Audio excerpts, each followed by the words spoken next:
Friend, when was the last time you stopped? No, like a real stop. I know you feel like you are on the roller coaster and you wish somebody would stop the ride just so you can catch your breath. You literally push yourself through your days until you can get to bed, hopefully get some sleep, maybe get some rest to wake up the next day to do it all over again.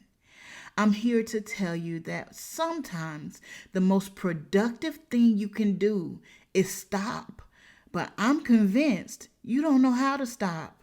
So today, I'm going to teach you how to stop for real. Not permanently, but you need a brief moment. You need a minute. You need just a time out. You need to learn how to stop. Let's get into it.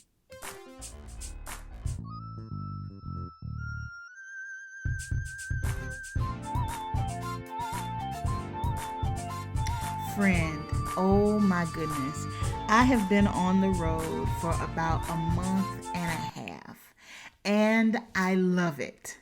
And it's a lot. And your girl was tired. Listen, I have been from Idaho to Champaign, Illinois, to Chicago, to Atlanta, and a few other places in between. And I have met some phenomenal folks, some compassionate, purposeful professionals. We've been talking about disrupting burnout and managing our capacity and leading with civility. And let me tell you, your girl came home tired. And I knew this was going to be a push. I knew that I was back to back. I would literally fly home, have a day to wash clothes, repack. I didn't even have time to put stuff in the dry cleaners and get it out. Like I was planning ahead my dry cleaning so that I could have clean jackets because y'all know I love my blazers. Could have clean jackets for the next trip, not the current trip, but the next trip. It was quite an undertaking, and I loved every bit of it. And when I got back, it was a swift reminder, girl, you need to stop. And even on the road, I've been having conversations with folks who don't know how to stop. If you've heard my burnout story, you know that I share that when I was at home, no job, no work, no ministry, nothing going on, it was the first time that I realized I did not know how to stop. I didn't know how not to have a full schedule. I didn't know how to sit down somewhere and rest my mind. I didn't know how to stop grinding in my head. I didn't know how not to be responsible for everybody and everything in my life. I did not know how to stop. And I truly believe that if you listen to this podcast, you may not know how to stop either. When was the last time you had a real weekend or some real time off? Not just I'm not physically at work, because you know that you can be physically away from work, but your mind is still at work. First of all, we give people permission. We give folks permission. Well, you know I'm off tomorrow, but call me if you need me. Why?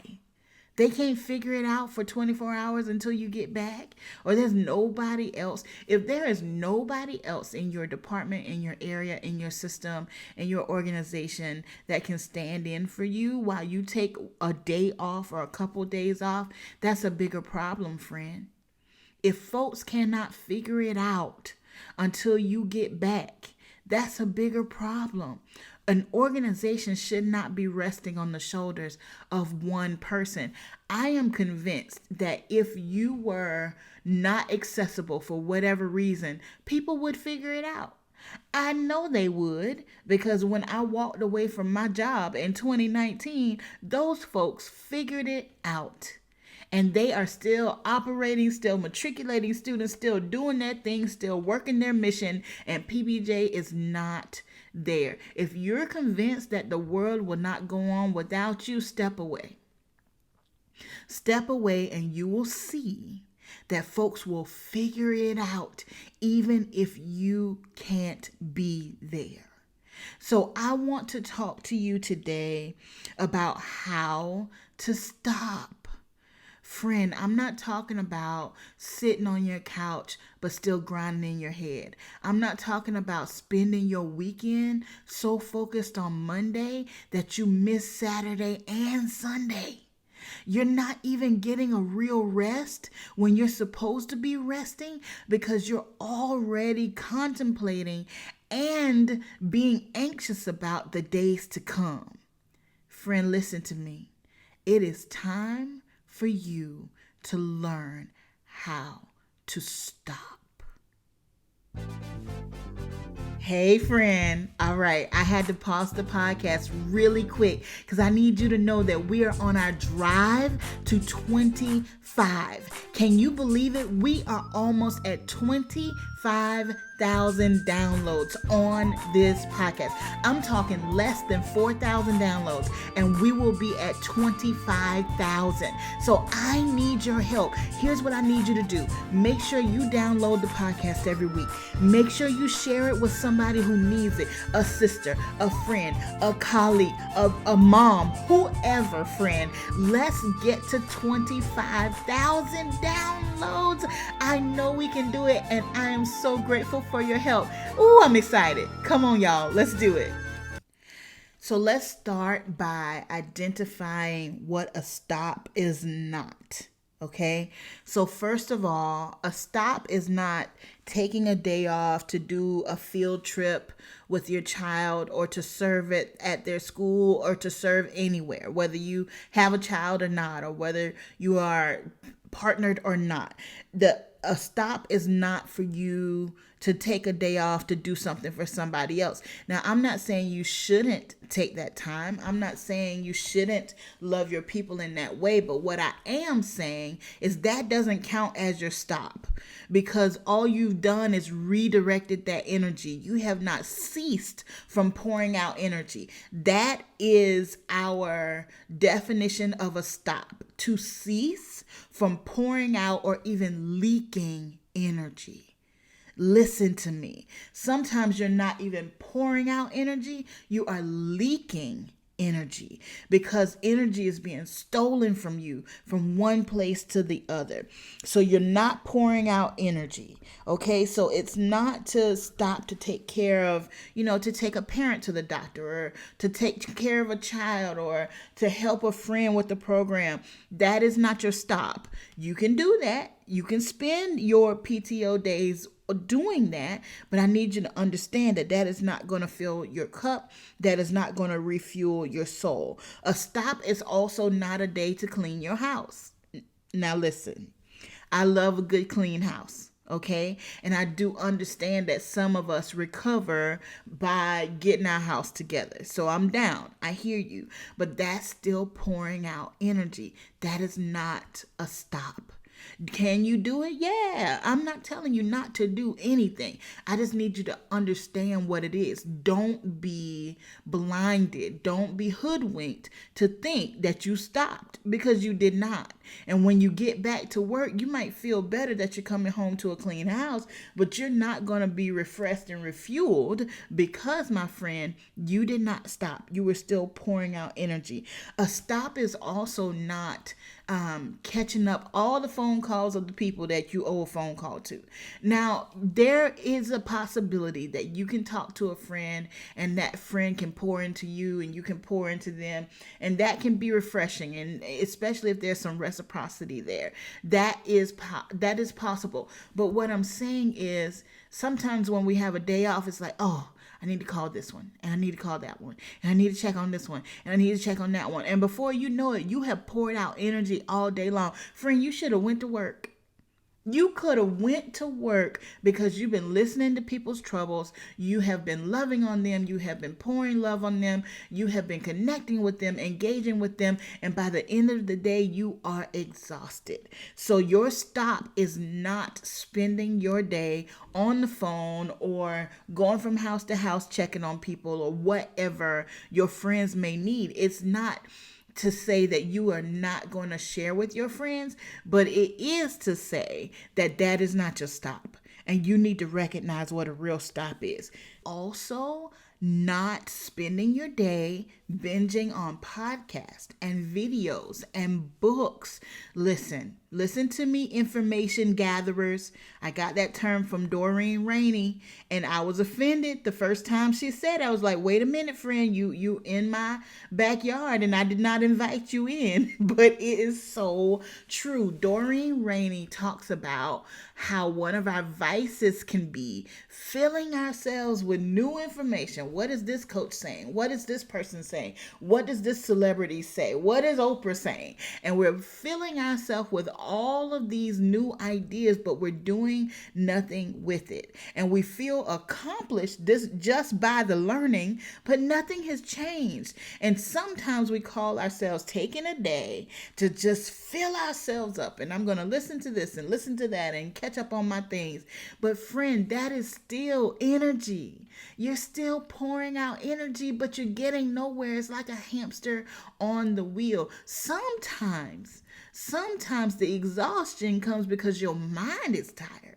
You may not have been moving your body, running through airports or going from place to place. It may not be a physical tired. It may be a mental exhaustion that you are suffering with, and filling your cup, filling your mind with more and more and more information is not the answer. It is not a real stop. So I want to talk to you about how to stop. How do you take a real stop? Number one, do not wait for a break in your schedule. Create the break. Now, I know that a lot of my listeners are educators, not all of you, but many of you are educators. And I know that you all have some stop opportunities. Let's call them stop opportunities. You have some holidays and some breaks that are built into your academic schedule, right? Whether you take it as a stop or not, there are some opportunities that are built in. And if you have those opportunities, I encourage you to plan ahead for how you're going to get a real stop during those breaks. I'm just talking to my educators right now. I'm coming back, friend. If you're not an educator, hang in there with me. I haven't forgotten you. But I do want to say this because in education, we fool ourselves. Because we say, oh, spring break is coming. Oh, winter break is coming. Woo, 3 more weeks to summer break. And friend, before you know it, that break is gone because you did not intentionally plan for how you were going to stop. Not how you were going to not be at the school, not how you were going to not be on campus. Even a vacation is not necessarily a stop. Who are you taking with you, friend? If you're taking care of folks the whole time you're on vacation, you never took a vacation. You just went to a place. So specifically for my educators, and again, it's because I know you have stop opportunities naturally built in, but you don't always take the opportunity. So I'm here to tell you, so we are a few weeks away from graduations. It's right before May, right at the end of April as we are recording this podcast. Summer is coming. Summer is coming, and summer is going to come and go if you are not intentional about how you are going to find some moments to stop. You're intentional about what camps the children are going to. You're intentional about what vacation you may be taking. You're intentional about what doctor's appointments you need to get in. You're intentional about what changes you need to make to the house. I want you to be intentional about how you're going to stop. How you're going to cease from pouring out energy. Whether that is 24 hours, 48 hours, 72 hours, a week, whatever you can get in, I want you to find an opportunity. Don't wait for the break to show up. Plan intentionally for how to stop. And that plan will look like what day, where am I going to go? Who do I need to let know where I'm going to be? And how am I going to do nothing in that space? How am I going to do nothing in that space. So plan for your stop. If you are not an educator and you don't have those natural breaks planned into your calendar, create it. Look ahead. At least 3 months, 12 months if you can. Look ahead on your calendar right now. Don't wait until the project is done or until the deadline has passed, until whatever marker you keep telling yourself, if I just make it to this marker, if I can just get this project done, if I can just get it finished, if I can just get the approval, if I can just get the sign off. Friend, as soon as you do that, the next thing is going to be waiting on you. So where is your stop? Plan ahead. Look over the next 3 months. Look at your calendar today. Look over the next 3 months, and not when the project is done, but in the process of finishing the project. Because here's the thing, you don't understand that you will be able to be so much more creative and think so much more clearly if you plan and implement a few stops in the process. The stop is not the reward. Listen to me. The stop is not the reward. The stop is wisdom. The stop is strategy. The stop is you understand you have a human brain that needs to rest and replenish its energy. So look over the next 3 months. Identify the days that you are going to stop. Mark them, block them. Do not sacrifice them for any reason at all, so that you know the stop is coming. And think intentionally about how you're going to stop. So number 1, don't wait for the break. Plan ahead and make the break. Number 2, I want you to set yourself up for success. So you have scheduled the stop day. You have put it on your calendar. You have blocked it out. You've told your executive assistant and your family, and you've let people know these days I am going to be not accessible. You will not be able to contact me on these days. I'm going to be out. I'm going to be away, whatever you plan. Now you've got to set yourself up for success. Set yourself up for success. So what does that mean? On your stop day, this is critically important. On your stop day, do not touch your computer. Don't fool yourself to say, oh, I'm just going to check a couple emails and do a couple things and then I will stop. No, the stop is the priority. Nothing comes before the stop. I'm here to tell you, and you all know it to be true. How many times have you lost a rest day because you told yourself, I'm just going to do one thing? I'm just going to check one email. I'm just going to follow up with one call. And that one thing turns into another. And before you know it, hours have passed by and you have not rested yet. So to set yourself up for success on your stop day, you don't touch your computer. You don't open it. You don't turn it on. You don't check the email on your phone. Put your phone on Do Not Disturb the night before. Talk to your people. Let them know. Not the here's how you get me if you need me. And believe me, y'all, I promise you, if it's all burning down, somebody's going to find you.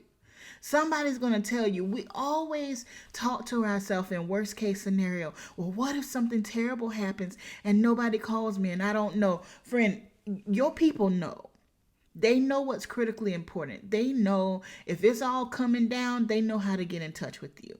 They know how to let you know when things are bad. So don't worry about that. Even on Do Not Disturb, you can set it up so certain people can break through that and give you a call. Let your folks know, I am not going to be available. I'm going to step aside for this day or for this number of hours, or I'll be available after lunch. Whatever you can allow yourself to do. But you don't start with email. You don't start with let me get one thing done. You don't even touch the computer. Your phone is already on Do Not Disturb. You've already told your most important people what to expect. Set yourself up for success. As a matter of fact, once you told people, it holds you accountable. Once you've said, I am not going to be accessible, I am taking a stop day, I am not going to be answering the call, and if you call, I know it's a dire need. If you call, I know it's critical and I need to run to where you are. If I don't need to run, then the call can wait. So once you've said it to your people, it will hold you accountable to do it. So you set yourself up for success. Already decide where you're going. And this is number 3. Go away. Go away. Away from your home, away from your office, away from your normal environment. That doesn't mean you have to go to Cabo or take a cruise. Now, friend, if you can, go on and do it, okay? If you can do it, do it. But I'm talking about those stops in between. Go to a park. Go sit at the lake. Go to the river. Go to a waterfall. Go somewhere outside, beautiful, away from your normal environment. Go to a space that reminds you that the world is bigger than you. Go to a space that you can get some fresh air. Go to a space that your mind can be clear. Listen, leave your phone in the car. I know. Breathe. I know it's hard to be away from it. Leave your phone in the car or set it away from you so that you don't find yourself constantly picking it up and looking at your phone. Leave it away from you. Go to a place. Environment matters. If you attempt to stop surrounded by all of your responsibilities, if you're sitting on your couch and you're looking around your house and the floor needs vacuuming and mopping and dishes need to be done or whatever the things are, you're not going to stop because your mind is going to be filled with all the things you could or should be doing. Take yourself to a space. Maybe it's not an outdoor space for you. Maybe it's a beautiful space, whatever's beautiful to you. Maybe there's a botanical garden close, or I don't know what you find beautiful, an art museum, whatever's beautiful to you. But go to a space that there's beauty all around you, that reminds you of what really matters, that reminds you that the world is big, that reminds you how blessed you are. Take a journal and a pen, because in your stop, you may need to pour some things out. Sometimes in order to stop, we have to get some things out of our minds. If you're in your space and you're trying to stop and your mind is racing, open up your journal and just write whatever's on your mind. Write what, this will be number 4, bonus number 4. Here we are. Write whatever comes to mind. If your mind is full, get it out.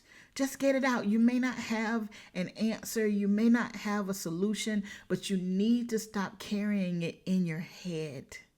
When you continue to carry it all in your head, it weighs you down and it doesn't allow you to get the stop that you need. Remember, stop means to cease from pouring out energy. So if you got to get all of that out of your head so that you can cease, get it out of your head. Just sit. Just be. For a moment, remember that you owe no person no thing. Just for a moment, consider that you don't owe a soul, that there's no performance, there's no showing up, there's no accomplishment, there's no block to check, there's no judgment, there's no assessment, there is nothing for you to do but just be. Nothing for you to do but just sit, observe, be filled, stop. Friend, I'm here to tell you that the stop is not going to happen just by you wishing for it and just by you needing it. The stop is not going to happen just by you thinking about it or just by you waiting for the next break. If you don't intentionally stop, your body, your mind, your spirit will force you to stop. Choose to stop today. Choose to stop today. As always, friend, you are powerful. You are significant and you are loved. Friend, you are brilliant, and your brilliance requires you to stop. I challenge you. I need you to do it. Go ahead and stop. Practice. You won't be perfect at it at first, but you'll get better as you practice. All right, friend. I'll talk to you next week.